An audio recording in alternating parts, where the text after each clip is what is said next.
Welcome to my channel, my Showbiz Corner. Viewers, supporters, subscribers. Hello Etians! Welcome back to my channel. Ang daming nagkomento sa first time ever ng SB19 pag-perform sa First Take Japan. Ang First Take Japan ay isang sikat na Japanese fan page ng mga artista at singers nila mula sa Japan. Ito nga na featured at naimbitahan ang ating SB19 boy band na Filipino boy band, of course, na kumanta sa kanilang masterpiece, pinakasikat na kanta sa buong mundo, ang Gento. Marami ang nagkomento, hindi lang mga fans mula sa Pilipinas, sa buong mundo, kundi mga Indonesian 18s at Brazilian 18s. Suportado nila ang SB19 sa first time ever ng ating boys na First Take. But it's too late now.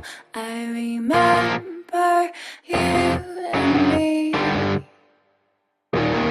and how careless we could be. All day and all night, we'd stay up, it felt so right. We were so young, we were so dumb. We would get drunk and then hook up. We were okay, we were alright, staying away